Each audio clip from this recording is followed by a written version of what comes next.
Yes friend, अब हम इस प्रॉब्लम को देखेंगे। चलिए पढ़ते हैं एक बार प्रॉब्लम को। A company manufacture one main product and two by product B1 and B2 for the month of जनवरी।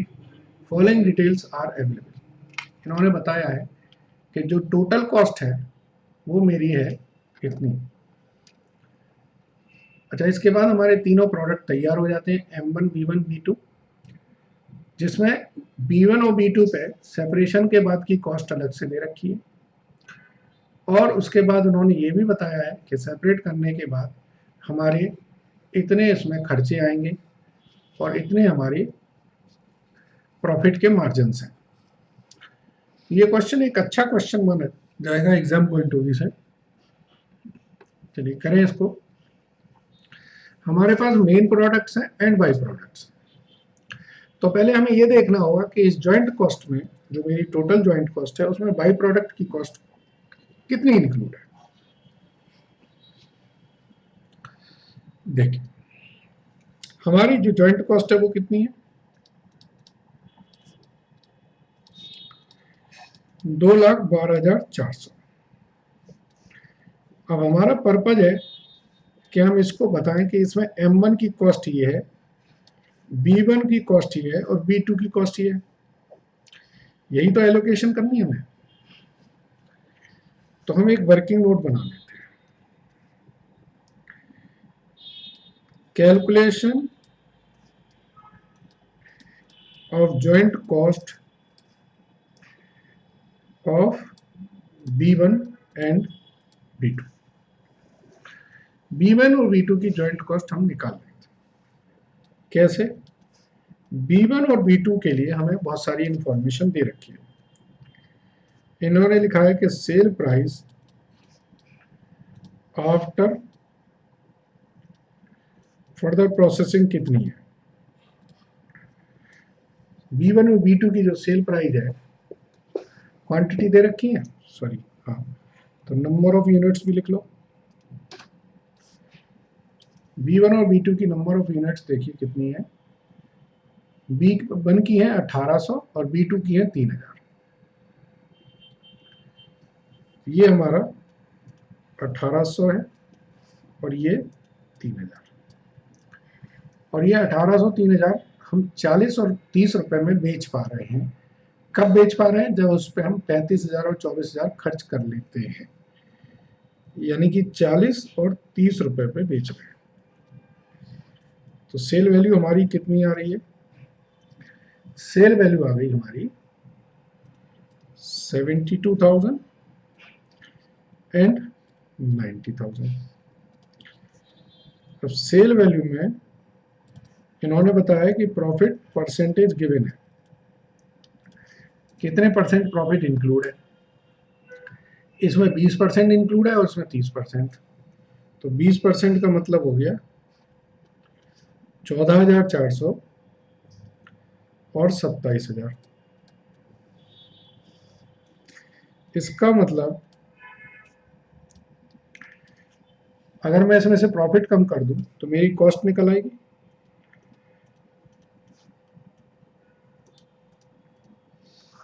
अब इन्होंने क्वेश्चन में ये भी दिया है कि भाई इनके सेलिंग एक्सपेंसेस कितने हैं, कितने परसेंटेज हैं। इसमें परसेंटेज ऑफ सेल गिवन है, देखो कितनी है।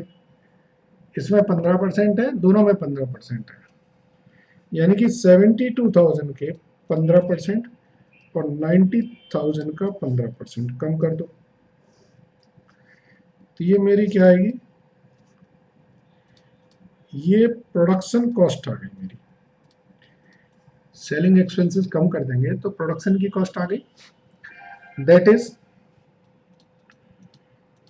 46,800 एंड 49,500। ठीक है ना। अब फर्दर प्रोसेसिंग की कॉस्ट क्वेश्चन में गिवन है।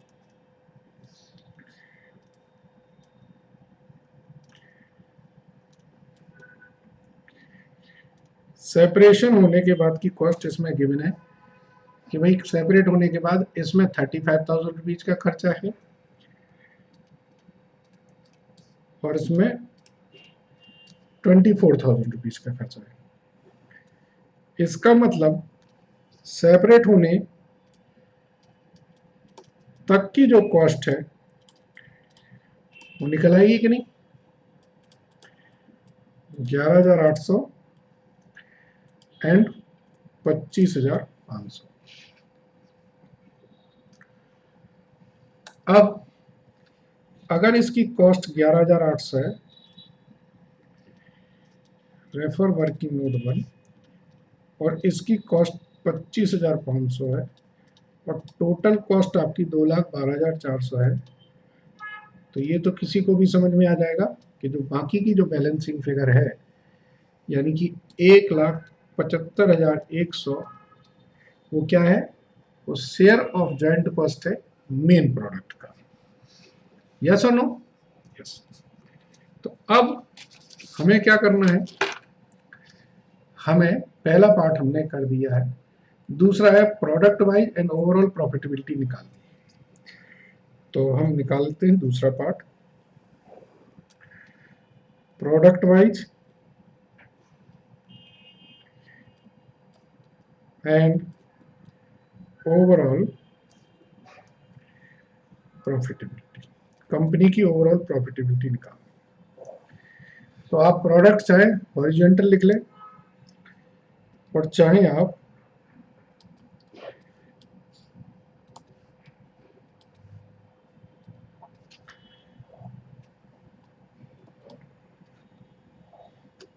क्वांटिटी 4,000,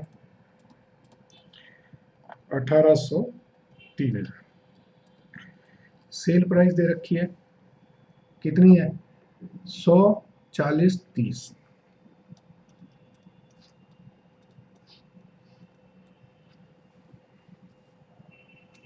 सो सेल वैल्यू आ गई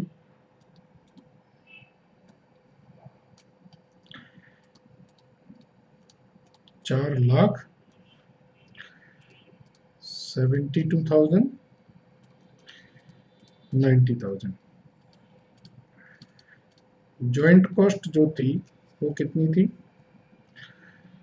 1,75,100, 11,800,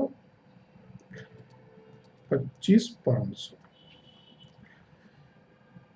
कॉस्ट आफ्टर सेपरेशन कितनी थी?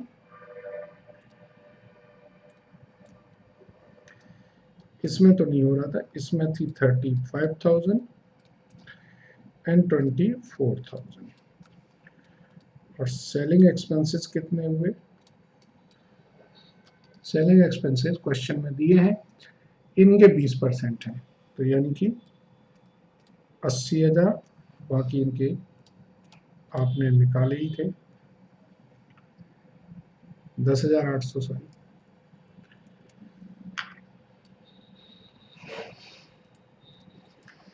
और 13,500। ठीक है जी। सो इसका टोटल कितना आएगा? ये टोटल कॉस्ट और यहाँ आप लिख लें प्रॉफिट। इसका टोटल आएगा 2,55,100,